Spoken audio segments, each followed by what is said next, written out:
Assalamualaikum warahmatullahi wabarakatuh.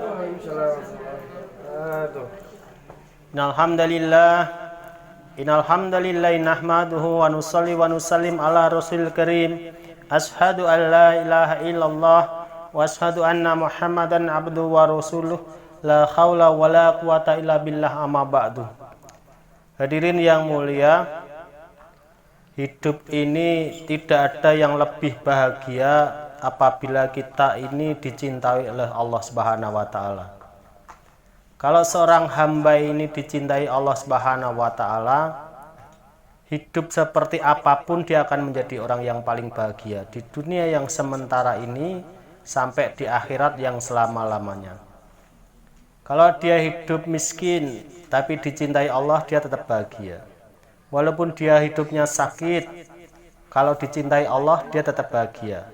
Apalagi hidupnya sehat, apalagi hidupnya kaya. Jika dicintai Allah, maka dia jadi orang yang paling bahagia. Orang-orang yang dicintai Allah ini disebut dengan waliullah. Wali-waliullah itu ada yang miskin, ada yang kaya. Dan mereka itu tidak mempermasalahkan kemiskinannya dan kekayaannya. Yang penting bagaimana mereka semua itu mencintai Allah dan dicintai Allah. Jadi model kehidupannya itu mereka sudah tidak masalah lagi. Mereka ridho dengan apa yang telah diberikan kepada Allah. Kalau ada pertanyaan, yang hadir di sini ini jika dijadikan waliullah, pengen jadi wali yang miskin atau wali yang kaya? Yang wali yang miskin atau wali yang kaya? Coba dijawab. Masa milih dua saja tidak bisa? Pingin wali yang miskin atau wali yang kaya? Jadi orang, jadi hamba yang dicintai Allah dengan kondisi kaya, atau jadi hamba yang dicintai Allah dengan kondisi yang miskin? Pilih yang mana? Wali kaya ya. Ngaten ya. Nah, ini enggak usah dikasih alasan, enggak usah diurai. Pilih wali miskin atau wali kaya saja. Wali kaya. Ada yang milih wali miskin? Enggak ada. Nah, jadi kalau jenengan masih milih-milih wali miskin atau wali kaya, enggak ada potongan jadi wali. Karena apa? Tadi sudah saya sampaikan di depan. Seorang waliullah, seorang yang jadi kekasih Allah itu dia sudah ridho dengan apa yang diberikan Allah. Walaupun dia miskin, walaupun dia kaya, walaupun dia sakit, walaupun dia sehat, dicintai Allah, dia bahagia. Mencintai Allah, mereka bahagia. Ini sifat waliullah itu seperti itu. Sifat waliullah itu ridho dengan setiap ketetapan Allah. Dan ada syarat menjadi waliullah, itu ada syaratnya. Syaratnya apa? Di antara syaratnya itu harus mencintai Allah. Kalau kita ini belum mencintai Allah, maka tidak akan bisa menjadi waliullah. Nah, kalau jadi kiai,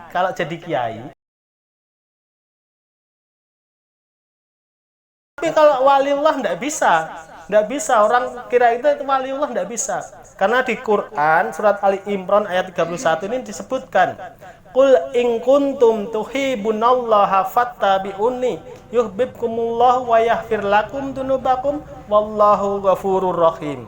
Ini salah satu syarat menjadi waliullah itu ini. Qul in kuntum, katakan wahai Muhammad. Kanjeng Nabi Muhammad ini suruh mengatakan, katakan kepada umatmu wahai Muhammad. Qul in kuntum tuhibbunallah, jika ingin dicintai Allah, tuhibbunallah fattabi'uni, ikutilah aku. Sinten? Kanjeng Nabi Muhammad tuh kan ngetutke solah bawane sedaya Kanjeng Nabi Muhammad niku. Tuhibbunallah fattabi'uni yuhibbukumullah, maka Allah akan mencintaimu. Wa yaghfir lakum dzunubakum wallahu ghafurur rahim, dan Allah akan ampuni semua dosa-dosamu, dan sesungguhnya Allah Maha Pengampun. Nah, kita kenal waliullah itu di Indonesia yang terkenal itu kan ada 9 itu nggih. Wali songo niku nggih, 9 wali. Itu biasa disebut apa? Biasa disebut sunan. Nggih, sunan. Apa itu sunan? Sunan itu sunnah-sunnah yang hidup di dalam diri seorang. Itu disebut sunan. Maka tadi kul in kuntum tuhibunallah fattabi'uni. Maka ikutilah aku. Apa yang diikuti baginda Rasulullah itu yang disuruh mengikuti apa? Sunnah-sunnah baginda Rasulullah SAW. Maka seorang waliullah pasti menghidupkan sunnah-sunnah sehingga disebut sunan. Nah, kalau ada sekarang orang dianggap waliullah tapi tidak ada sunnah yang hidup pada dirinya, ini masya Allah. Ya ampun percaya, dan ampun gampang percaya. Di era modernisasi, era akhir ini banyak orang yang memberi pengakuan dan mengaku-ngaku sing ora karu-karuan. Tapi kita ini orang yang belajar ilmu harus punya barometer. Tadi itu di surat Ali Imran 31 itu disebutkan jelas. Sapa wonge sing pengen tresna ning Gusti Allah, pengen ditresnani Gusti Allah, melu aku, Kanjeng Nabi ngendika ngono. Mengko kowe bakal ditresnani Gusti Allah lan disepuro kabeh dosa-dosamu. Loh, niku maksudnya kan ngetutke. Lah, sekarang ini masih banyak orang yang tadi disebut wali, orang yang menganggap dirinya wali, itu masih mengatakan begini, "Pilak sunah, ditinggalke rapopo, dikerjake berpahala." Kok nek di nganu jenengan mboten siam Senin to? Kuwi lak sunah ditinggalke ra apa. Lah mboten siam Kamis. Kuwi lak sunah. Jenengan kok mboten nggih jenggot. Kuwi lak sunah. Lah kok kabeh sunah ditinggalke, gitu. Lah berarti selot suwe nanti lama-kelamaan arti sunnah itu sesuatu yang harus ditinggalkan nanti, gitu. Berubah nanti maknanya akhirnya. Nah, seperti ini kok waliullah. Bagaimana? Jadi waliullah itu yang mencintai Allah dengan mencintai baginda Rasulullah SAW dengan menghidupkan semua sunnah-sunnahnya. Man ahabba sunnati faqad ahabani wa man ahabani kana ma'i fil jannah. Sapa wonge sing tresna marang aku, sing menghidupkan sunnah-sunnahku kuwi lho wong-wong sing tresna marang aku. Ning nek sing ninggalke sunah manrahibaan sunnati falaisa minni. Sing do enggan dengan sunah-sunahku kuwi dudu umatku.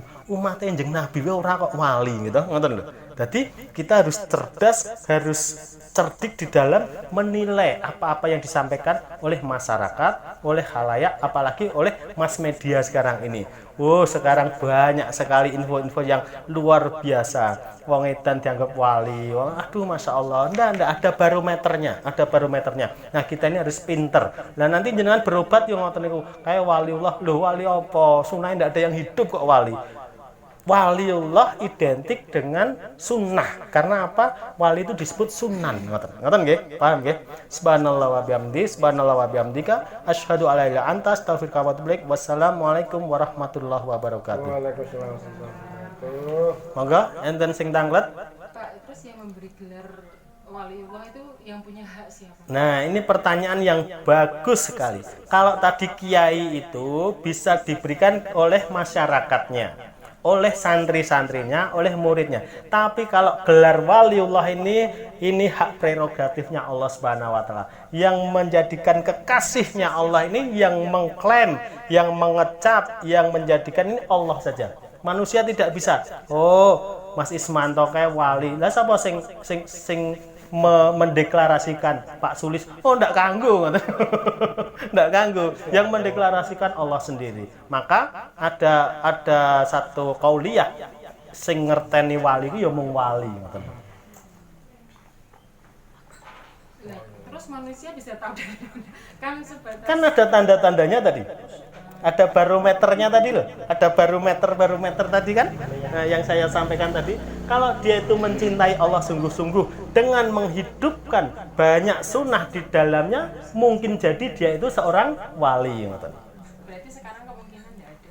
Loh, masih ada. Masih banyak. Karena jenengan lihatnya di kota kita saja. Kan setelah wali songo itu loh. Iya, ada wali abdal namanya. Wali abdal ini wali yang jumlahnya ini terus dijaga oleh Allah. Kalau mati satu, Allah angkat satu lagi. Mati satu, Allah angkat satu lagi. Sehingga jumlahnya itu tetap terjaga. Nah, jadi sampai sekarang ada wali. Waliullah itu masih ada. Tiap daerah. Tiap daerah ada. Kayak di Indonesia. Iya, seperti itu. Cuma sing entuk memberikan predikat wali itu bukan manusia, tapi Allah. tapi manusia diberi barometer oleh Allah dengan ayat-ayat Allah gitu. Nggih. Berarti kalau waliullah itu berarti laki-laki, Pak. Enggak, ada waliullah yang wanita ada juga. Waliullah yang terkenal itu ada wanita juga yang dilamar oleh Sufyan As-Sauri, dan itu kan Sufyan As-Sauri itu melamar dia. Dijawab begini, aku mau menerima pinanganmu apabila kamu bisa menjawab pertanyaanku. Apa? Nanti kalau aku mati ini husnul khotimah apa su'ul khotimah. Yang kedua, setelah itu aku nanti bisa menjawab pertanyaan kubur atau tidak. Kemudian nanti aku masuk surga atau masuk neraka. Sesama wali itu, wali ngelamar wali, lanang lamar wali wedok. Itu pertanyaannya seperti itu. Waliullah itu tidak berani menjawab. Nek jenengan wani jawab.